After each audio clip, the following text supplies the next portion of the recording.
की एक रात कुछ लोग पड़ोस में आग के पास बैठकर बातें कर रहे थे।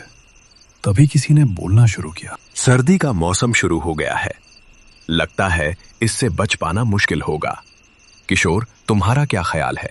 अरे दादाजी, आज तो इतनी ठंड है कि मेरा खून जम जाएगा। राहुल अभी तक नहीं आया। वो सड़क पर क्या कर रहा है? राहुल आ रहा है। आज आपको देर क्यों हो गई? आपने राहुल का नाम लिया और मैं चली गई। आज दादाजी, मैं कहानी सुने बिना घर नहीं जाऊंगी। फिर आप जल्दी से कहानी शुरू कर देते हैं दादाजी, लेकिन कहानी भूत के बारे में ही होनी चाहिए।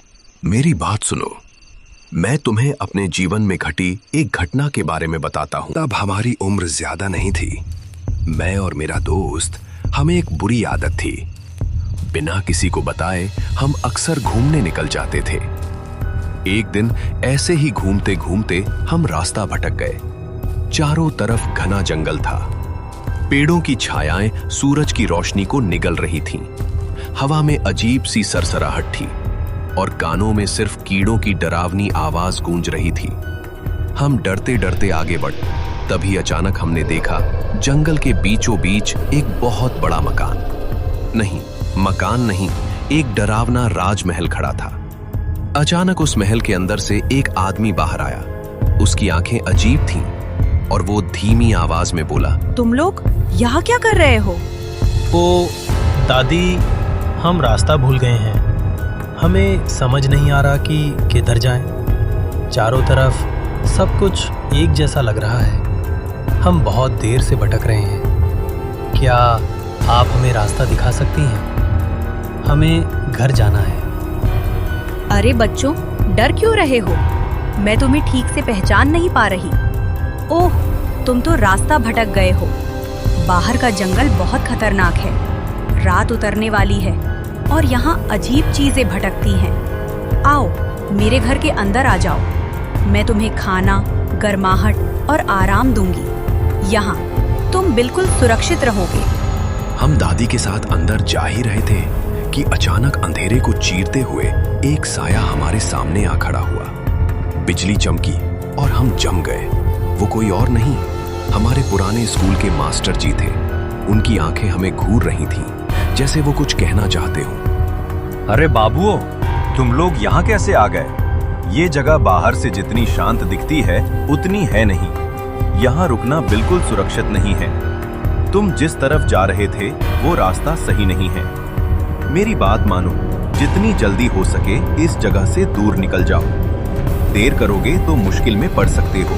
हम दादी के साथ घर के अंदर चले गए। चारों तरफ उस समय एक अजीब सी खामोशी थी और हवा में हल्की ठंडक मिली हुई थी। खाना पीना खत्म करने के बाद धीरे धीरे हमारी आंखें भारी होने लगी।